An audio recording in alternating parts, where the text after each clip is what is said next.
rather than rest of us. Okay, so I'll just move out and probably for you all have gathered here to hear from Vivek, the man behind who is actually the brain behind for most of the technical high impact projects what we do at Swiggy. So Vivek, on this. Thanks Gaurav for your kind words. So I am Vivek Garg, I am Principal Architect at Swiggy, and as Shreya also talked about, Gaurav talked about, even though theme of the year is cost optimization, but internally we believe that it should not come at the cost of availability and the resiliency. And many of times I have been asked that how do you balance both? So that's why this whole presentation will talk about cost optimization on left side and availability on the right side. So those two things, at least I believe, are not mutually exclusive, and you will see as we move ahead.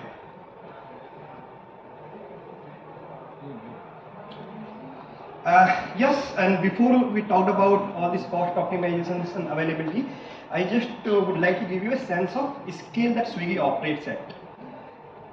This is our monthly inter-AG data transfer number, 50 petabyte of data we transfer inter-AG per month. We are doing 2.5 million orders a day. At a peak, we do 1 million API call per second. 500 plus microservices running on EKS, 15 clusters, and when I'm talking about 15 clusters, these are very large clusters or medium scale clusters if we compare globally. 10,000 plus containers running at peak, and our wastage, and one of the key consideration when you guys are using EKS is how much CPU I am wasting for the node, because I am not able to bin pack correctly or effectively. So our wastage is as low as 2% of overall cores and memory. At peak, we are running 25,000 core, 50 terabytes of memory at dinner peak. And why in the whole presentation you will see the peak coming at multiple times. Why? Because our business is about peak. Our business is not 24/7 business. Our business is at dinner peak and lunch peak, and 70% of our orders come in those 3 hours. So now, even though I am saying 2.5 million orders a day, just think about 70% of those orders are coming in 3 hours. Okay, so that is our scale, peak of peak scale, and newer evening scale is just huge, and not huge, humongous. Special like IPL final, India-Pakistan match happening, or a newer evening. This scale numbers are huge. So I'll talk about why are we doing what are we doing. So some of the past issues I'll talk about. So obviously availability, Shreya talked about it, Gaurav talked about it. Availability is for us P0, even before cost. So let's say if I need to make a trade-off between availability and cost, it is always cost. It is not availability. Okay. So availability could come in multiple factors like instance, cluster, containers, API call failing, anything. Cost inflation, obviously we were like what I would say, riding on the bull till a year back. We were getting $1 billion as a funding, and we had huge amount in our bank, so we never thought about cost. We were just growth, and for last 1 year it's like a winter funding, funding winter, and now cost is really a concern. So when you are riding a Lamborghini, you don't care about how much fuel it is burning. Okay, but now we are really thinking about how do we optimize cost as well. And over the last, so I talked about this 500 microservices.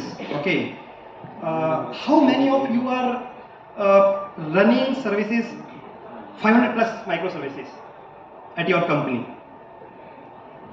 So 1, 2. Okay, so now when we started looking at, do we really need 500 microservices?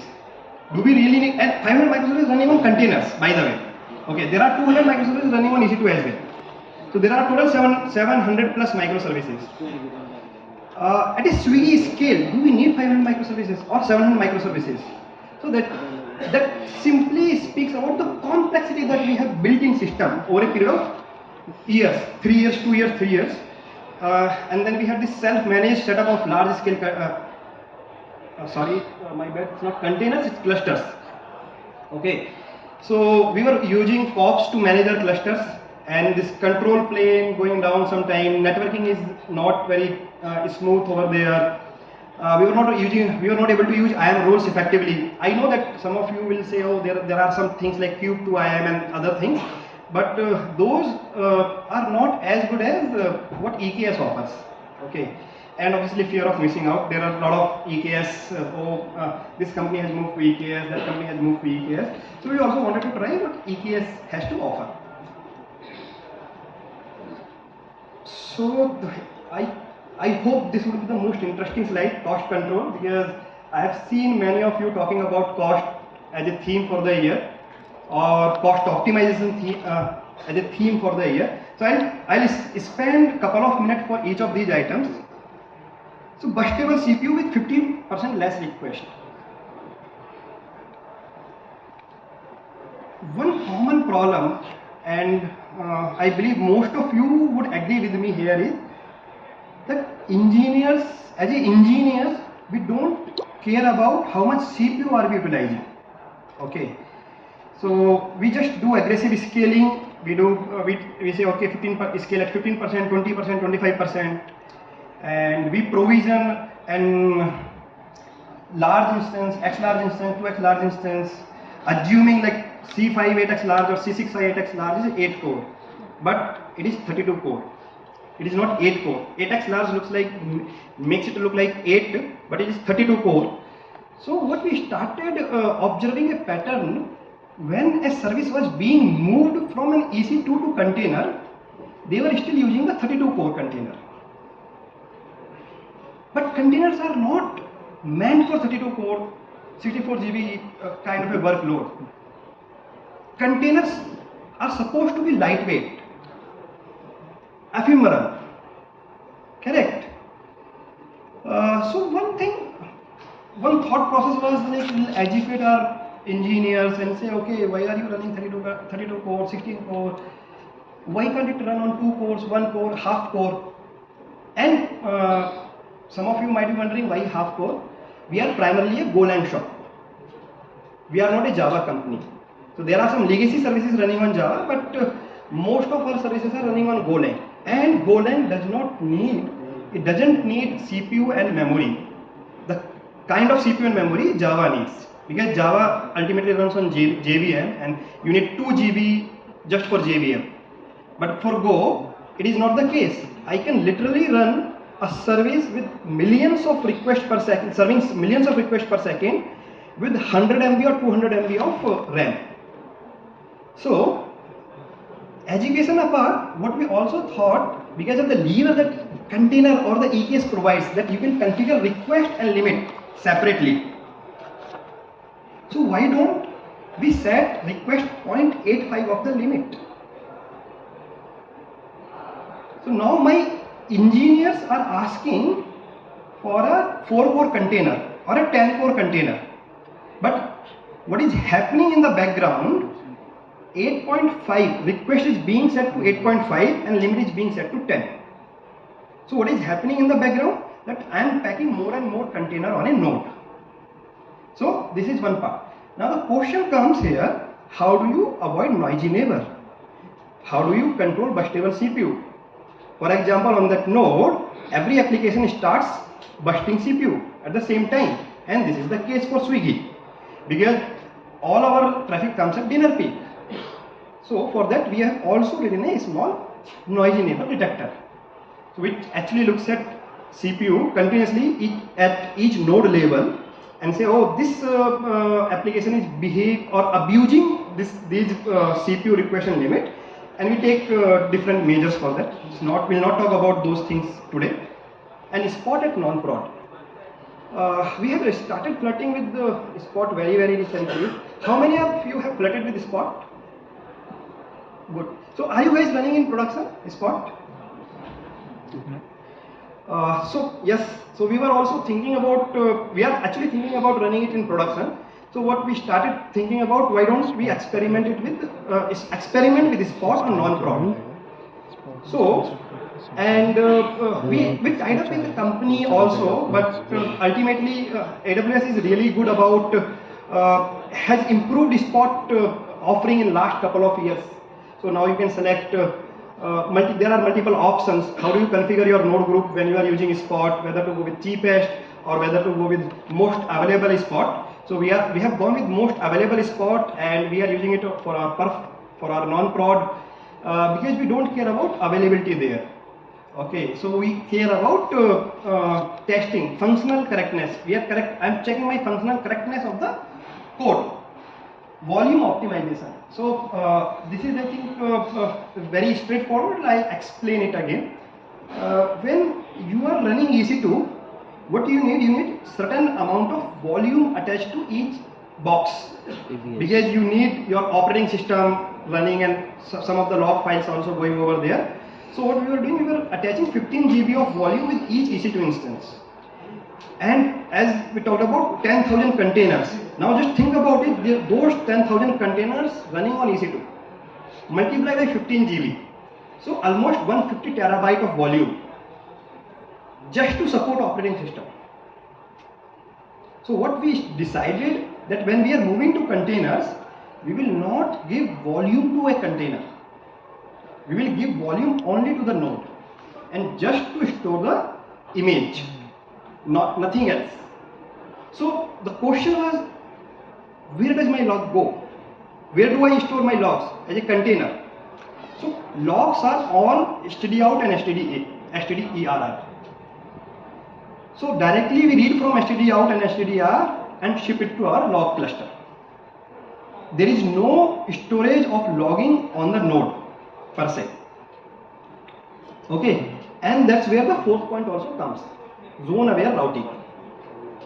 So zone aware routing is zone aware logging. So basically we started, so I talked about this 15 petabyte of data per month.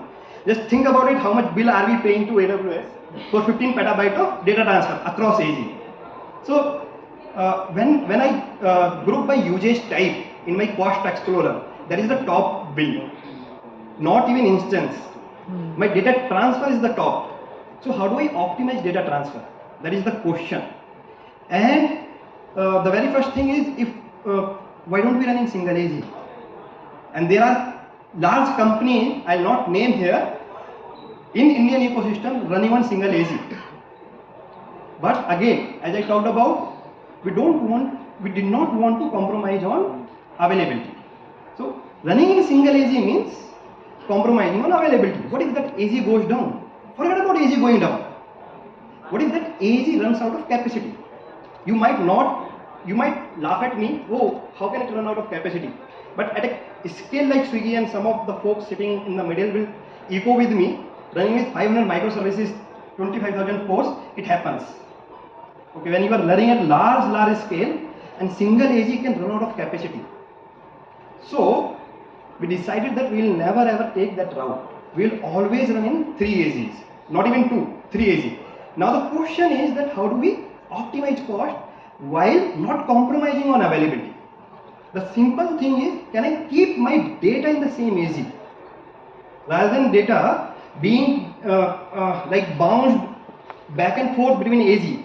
So that's where we started having this thought process of keeping data in the same AZ, and the first that we have implemented is zone aware logging. So what does that mean? We have our logging cluster, separate logging cluster, which we call it Locky, internally logman. So what we decided to do, we decided to create 3 log clusters. Rather than having single log cluster, we have 3 log clusters, one in each AZ, AZ1, AZ2 and AZ3. Now what happens at a runtime, whenever a container is getting scheduled, we intelligently detect which AZ this container is being scheduled, and the log URL is injected accordingly. So now what happens when I am shipping my log from container to the logging cluster? It goes, if container is running AZ1, it hits the URL of AZ1 log cluster. So my 15 petabyte has been reduced to 12 petabyte now. 3 petabyte data transfer cost I am saving just by doing zone aware logging.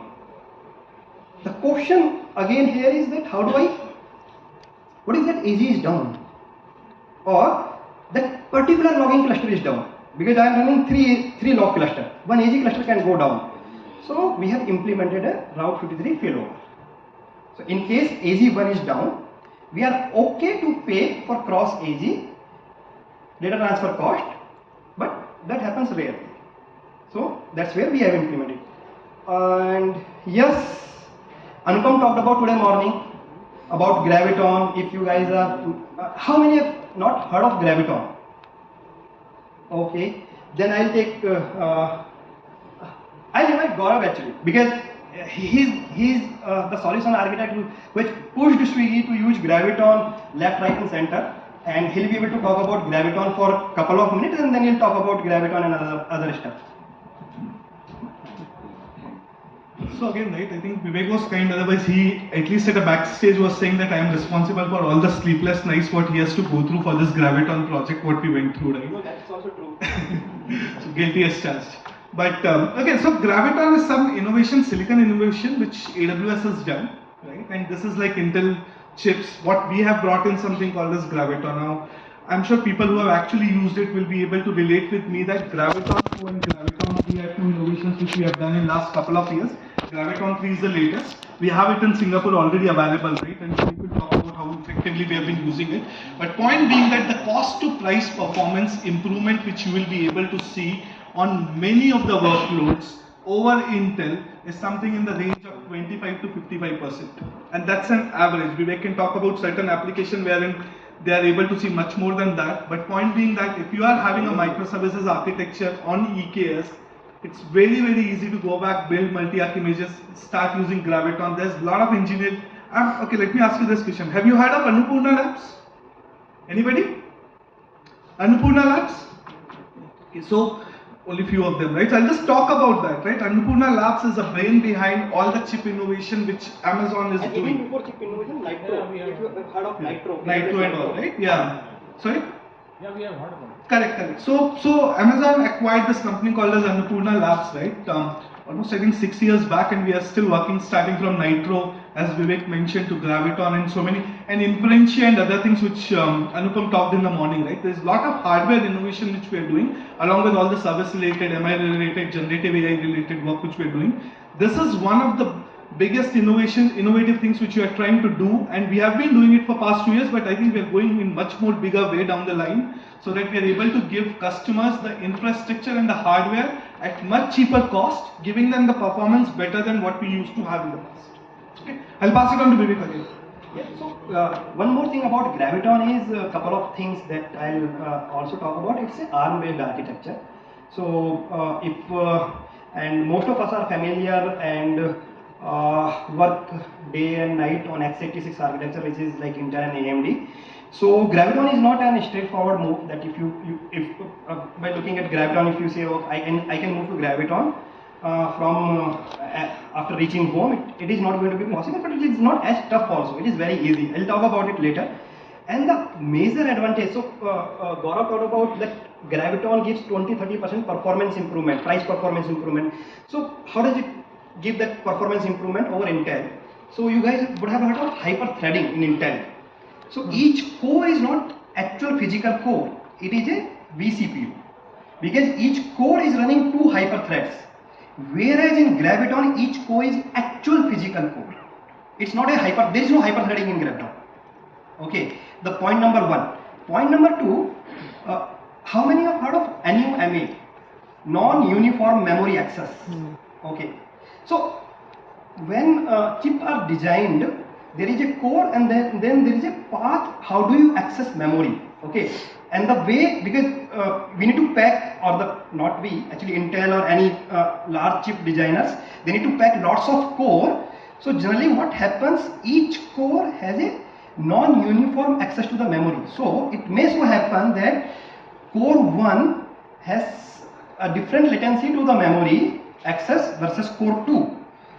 In Graviton, each core to memory access is uniform.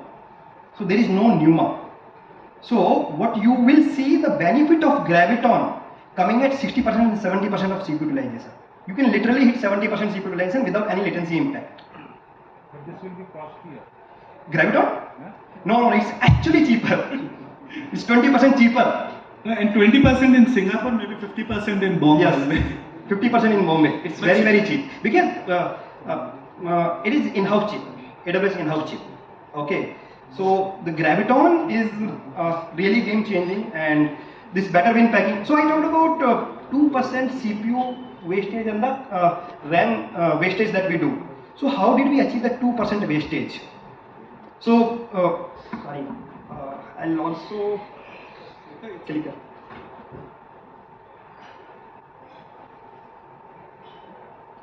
Yeah, this is our current cluster configuration, and it's not non-peak.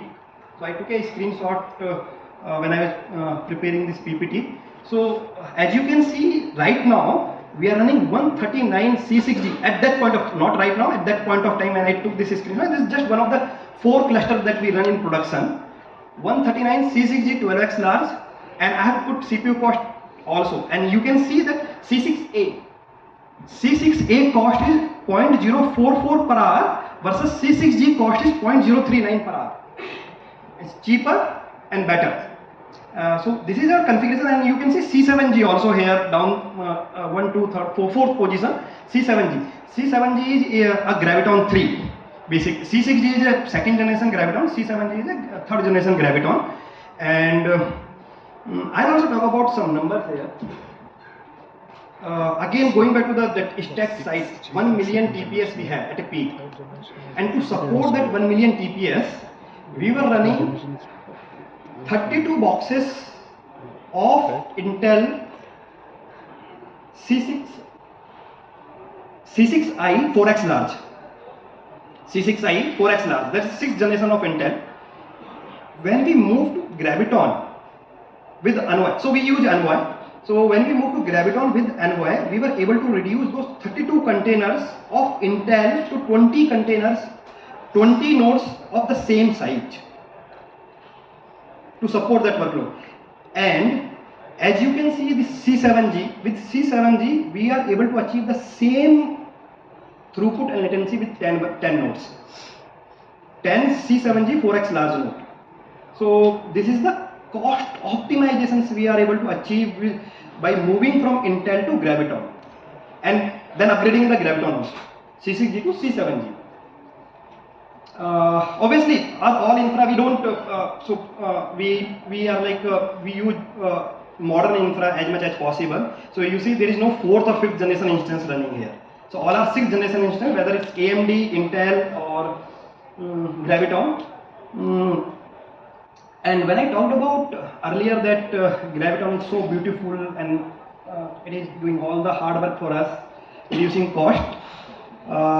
So it's a very beautiful technology, but again, it's not also a silver bullet.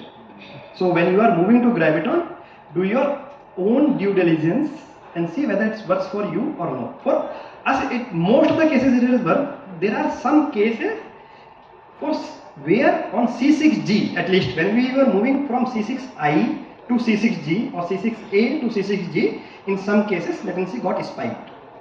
Okay, so that's where you see there are 24 node still running on C6a. So 15% of our workload, we found that 15% of our workload was actually not performing as expected on Graviton, but 85% of our workload was performing at par of Intel, at par of x86 or better than this, better than that. This is still Graviton 2. And this is still Graviton 2, correct. C6G.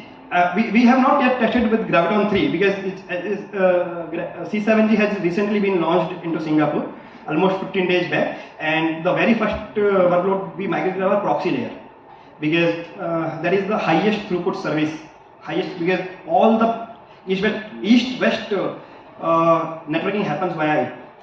Okay, so I'll move. And this is one of other optimization that we have done to achieve this 2% wastage in our cluster, EKS clusters. So if you see here, this is our, I have took a screenshot from our GitOps pipeline, and this is our configuration here. And I'll talk about some of the parameters that we have optimized to actually scale down our cluster faster and also optimize. So one of the parameters is scale down utilization threshold. If you see, this is 0.9 we have configured. By default it is 0.5. So when cluster autoscaler is, see, for us, it may not be true for all of you. For us, it is also important that how fast we can scale down our cluster. Because at one point of time, I am doing 10,000 orders per minute during dinner peak, and 5 hours later, at 8:30 or 9, I am doing 10,000 orders per minute, and 5 hours later at 2 a.m. in the morning, I am literally doing 100 orders per minute. So that is a difference of 100, scale difference of 100x within 5 hours. So for us, it is very, very important that how fast we can scale down our cluster. So that's where we have optimized this scale down utilization threshold to 0.9 rather than 0.5. That is the default configuration. Okay, and other things that we have done is scale down unready time to 10 minutes from 20, unready time to 5 minutes from 10, scale down delay after add is 5. I'll not go in the details of these configurations. This is well documented on Kubernetes website, cluster autoscaler website, and you can go through these configurations. But again, going back to the availability, you see there are 2 red arrows, and this is the configuration we have done to improve availability. So the optimization and availability, they go hand in hand. So max node provision time is by default is 15 minutes. That means if cluster autoscaler brings up a new node, it waits for a 15 minutes to mark it whether it is ready or unready. We are saying no, we can't wait for that 15 minutes. My dinner peak is whole 1.5 hours. I can't afford to wait for 15 minutes. So we have reduced it to 5 minutes. And the second configuration is expander. By default, it is random.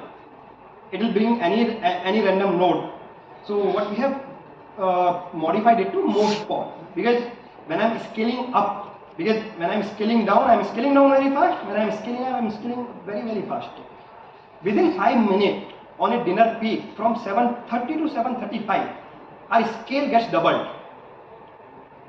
Okay, and I'll tell you one more interesting insights. I know that I'll not even ask that question. All of us watch cricket, and when an IPL final was happening, I could literally tell whether a 6 being hit from our metrics. Because as soon as 6 being hit, there is a spike in order. Okay, and on top of that, you can also get which whether the game is going in favor of team A or team B, just by adding one more dimension of city. Okay, so this is the kind of scale up we have. So that's where we need to have this expander of most pods. Yeah, now I'll talk about availability again. By default, EKS provides 3.5 nines of availability, 99.95. But Swiggy is very, very obsessed about 4 nines of availability. So we don't use any technology until unless it is 4 nines. Yeah. Okay. Or if it is not 4 nines, can we make it 4 9? So when EKS, even though it is offering 3.5 nines of availability, the question was how can we make it 4 9? The simple thing is from 99.95 to 99.99, you need to create an active digit. Not even active passive. It cannot be active passive, because if it is active passive, we will talk about then RTO, RPO, and cluster going down, new cluster coming up, and in 15 minutes my dinner peak is over. I can't even wait for 15 minutes. So I need what we have invested in multi-cluster active design. So even if a cluster is down, I am not down. You can literally bring down a whole cluster and my customer will not see any impact. They'll keep ordering. Okay. So how did we achieve it? So these are 3 things that when we started thinking about this multi-cluster active. So very first thing is when we are running an EKS cluster, these are isolated clusters. So from cluster 1, I cannot move to cluster B. I cannot discover a service which is running in cluster B or the containers of service B. So that's where Istio helped us. So what we are doing, we are saying we are using Istio to discover IP of a service across the cluster. So what is what is Istio providing me here, that I can from cluster A go to cluster B IP. This is first part. Now again EKS we need to select CNI. So if I am using Franal, Calico, any CNI, the thing is these IPs are not AWS IPs. So even though IP is discoverable by Istio, I will not be able to hit the IP of second cluster from cluster 1, because that IP AWS doesn't know about that IP. So there won't be any routing. There won't be any entry in route table how to route to that IP. So that's where the VPC CNI comes into picture. So we are using VPC CNI so that my container IP is on the same stack. It is at par with EC2. So this is a typical design of our multi-cluster architecture. I've simplified it. So you see that there is a 2 Istio D daemon running in cluster A and cluster B, and what is happening that Istio D daemon is connecting to the cluster A API server, discovering all the IP, but at the same time it is also connecting to cluster B, getting all the IP of cluster B. Now Istio D daemon is aware of all the services and all the IPs of running across clusters. So for all logical purposes, it is a single cluster. For physical purpose, these are 2 different clusters. So my fault profile is isolated. So cluster A, there are different subnets for cluster A, different route table, different net gateway, everything is different.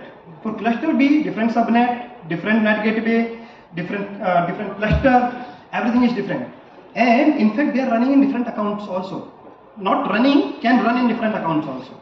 Okay, so that means my fault boundary is different, completely isolated physically, but logically they are a single cluster. So so you can see service A can also hit service B of another cluster, because of 2 reasons, Istio D and AWS VPC CNI. So I'll stop here. I'll go to how did we, so this is just a simple configuration, how did we achieve it? It's using Istio D multi-cluster configuration. So it's just it's not a production configuration, so it's just how do you do it? It's just a sample steps. Like you create a remote secret in Istio D. How do you create a remote secret? First you need to get the remote secret of API, put it into kube config file, and then run this Istio D command. So this is first 3 steps are to actually how do you inject the kube config file. So basically in kube config file there will be cluster A and cluster B, and then if you run this Istio secret, we'll be sharing the document also, correct? So yeah, the second last slide will give you the location of this document as well. You can download and it gives you the detailed steps with commands how to do this. And don't try it on production. Basically try it on non-prod and then do your due diligence, because it comes with star condition, no responsibility taken if something goes wrong. Okay. So obviously again availability, and when Shira was demonstrating resiliency hub, she also was talking about automated CI pipeline, and we also have an automated CI pipeline. It's just a demo here that what we do in production or non-prod, there is no manual action. Again, it goes back to availability and how fast you are able to roll back any change that has gone through production and negatively impacts your production. So this is just I'm not sure what I'm changing here, but I raised a PR. So yeah, I'm actually increasing the replica count from 5 to 10 for something. I don't know what. So this is just PR. I raised a PR, and this PR will what will this PR do? This PR will trigger a code pipeline, and this is our cluster name Quartz. Basically now it is actually installing and doing everything whatever that PR was supposed to do. So nothing is manual there. So what is we talked about what we are doing, what is in future for us. So we want, because this multi-cluster design, what we want to do, go ahead with is smaller self-sustainable clusters. We are running very large clusters today, like 4 clusters only in production, and we are growing also. So we want to move more and more like tens of clusters, self-sustainable, destructible, ephemeral clusters. Rather than we talk about ephemeral container, and all we are taking it to next level, we are seeing ephemeral clusters also. I should be able to just delete a cluster with zero impact. Zone aware routing. So we talked about zone aware logging. So out of 15 petabyte, 3 petabyte we have saved. 12 petabyte will come when we are able to achieve this east-west proxy, zone aware routing for east-west proxy. So we are doing these experiments, and again, we don't want to rush because we want to also give equal importance to availability, and this is what we are doing. Simplified metric collection, X-ray we are doing for tracing, and Spot we are doing it for production also. So Kubernetes, just a couple of seconds I'll take here, because none of us have used or has used Spot on production. So what we are trying, so I just give a insight into it. So with 1.22 Kubernetes 1.22 version, what has happened that in a deployment also I can say what percentage of my container or the workload will go to this node group versus this node group. So what we are trying to do here, we will run Spot node group and configure each workload or each service in such a fashion that only 10% of containers at any point of time are running on Spot node. No, so 90% is still on demand, and as and when we get comfortable with this Spot on production, we will increase this. So this is something that we are trying. Intelligent node scheduling. I didn't talk about it much. So we have also built a smart node selector here. So by default, what happens whenever Kubernetes actually schedules a container, it just schedules on any node group. Whereas if you see in AWS, there are 3 kinds of node group: compute heavy, general purpose, and memory heavy. And the difference between these 3 node groups are primarily CPU memory ratio. So C, there is a CPU memory ratio of 2. For example, C5 2x large, C6i 2x large, 8 core 16 GB memory. M6i 2x large, 8 core 32 GB memory. R6i 2x large, 8 core 64 GB memory. So if you see the ratio of 2, 4 and 8. So what we are also doing, whenever we are scheduling a container, we are also looking at the CPU memory ratio of that container and accordingly placing that container to the right node group at a deployment time itself, so that we don't waste CPU and memory, either CPU or memory. Okay, and what we are also going to do moving forward in future, we are also building some and there is a Carpenter also, by the way, AWS Carpenter. So we are evaluating AWS Carpenter, and we are also building some objective functions. How can we intelligently schedule containers on nodes, further reducing the wastage? And also in a not immediate future, but maybe 6 months down the line, 7 months down the line, we are also evaluating Fargate and something. And right now we are running ephemeral workload. We are also evaluating how to again Redis and RDS not on production, only on non-prod, strictly on non-prod. So what happens today, when I am doing testing on non-prod, I am actually using RDS and Elastic Cache. And production I am using RDS and Elastic Cache, and non-prod also it makes sense that I will use Elastic Cache and RDS.